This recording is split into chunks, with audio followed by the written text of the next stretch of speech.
Hey, welcome back to Black Light Garage.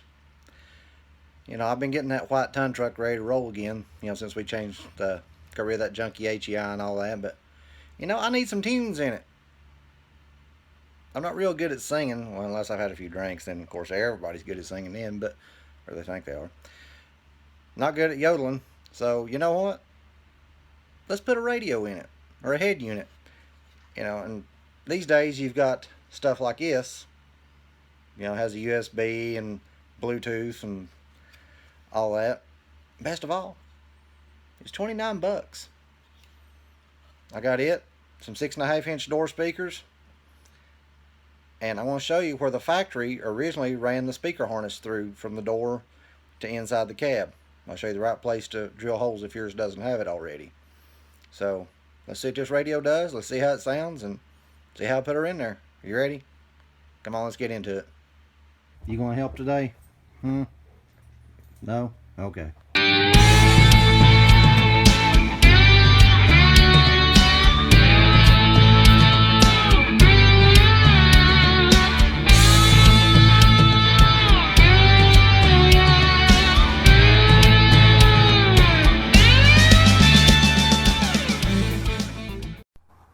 Well, first thing putting a radio in, we need a way to get the wires from the speakers to the radio. Well, there actually is a factory Ford harness, and in this truck's case it didn't have one, but if you'll look, it might be hard to see if there's an indention right there. That's where the factory harness would have went through into the cab, and on the door there's also a spot. Hopefully you can see it. You see there's an indention right there. That's where the speaker wire comes out of the door. It goes from there over to the inner pillar and in behind the dash. Now what I'm doing is I'm just putting these little grommets here in, since I'm not using a factory harness. I think places like Dennis Carpenter and stuff, you still can get the factory harness if you want, but unless you're just going for a Concours restoration, there's really no point in it.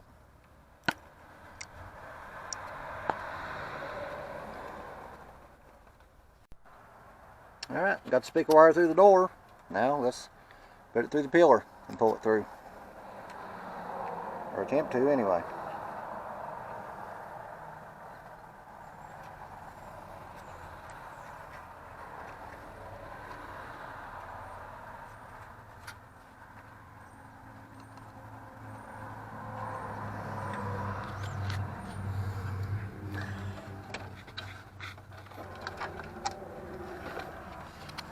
There it is.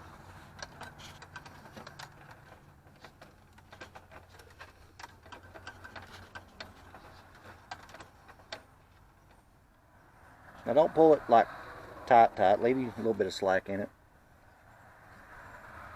Now let's go repeat the same process on the other side. Now if you wonder what we're using, Autotek 6.5. Autotek is part of the Maxonics group. They own Hyphonics, Autotek, Crunch. Just a decent budget, 6.5. Now, as far as your original radio bracket, as you can see, the metal bracket here, I had to cut this side completely out, and over here I had to trim it way back to get the new radio to fit in, even though it's not very big. I mean, it's a standard den size, but it's not very thick. But you can see about how much you have to trim away to get them to fit in there. I have seen people actually swip the heater controls and the radio. I don't like to do that. Now on your trim here, I've got a couple of them. This is one. It was kind of rough shape, but I went ahead and cut it out to fit the metal sleeve in. And you can see there's a gap down here at the bottom. So all I did was I glued a strip of plastic over it. Because I just didn't want that big gap to show. And then I spray painted the whole thing with that SEM black, because it was faded pretty bad anyway. Now, of course, like most radios, you got to have a 12 volt constant power source. You could run it all the way to the battery, but personally, I see no reason why not to just run it to this lug right here on the cowl, because it is a constant 12 volt source.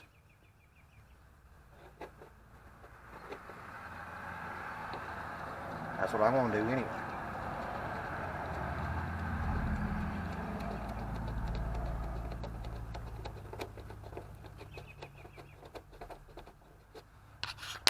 Now the main reason I picked this radio, well, besides the fact that it was $29, is it matches my gauge lights. Blue, blue. And then if you want to sync it up to your phone, the password is 1234. Alright, let's see, Bluetooth. There we go.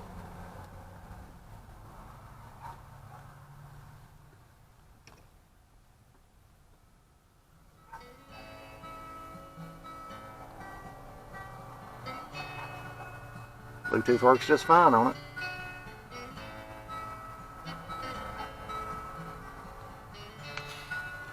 All in all, I'll say this is not a bad radio for $29.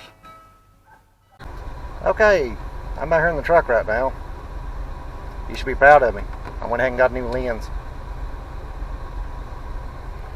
But let's see what this thing does. I gotta be careful here so it don't, well, so YouTube don't get me for copyright violations.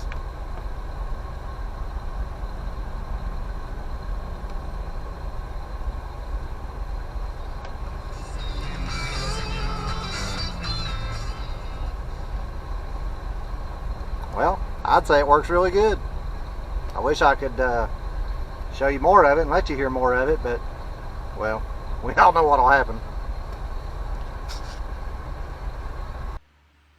Well, I have to say, this Dual XRM59BT, it's a good little radio. It's a solid deal for $29.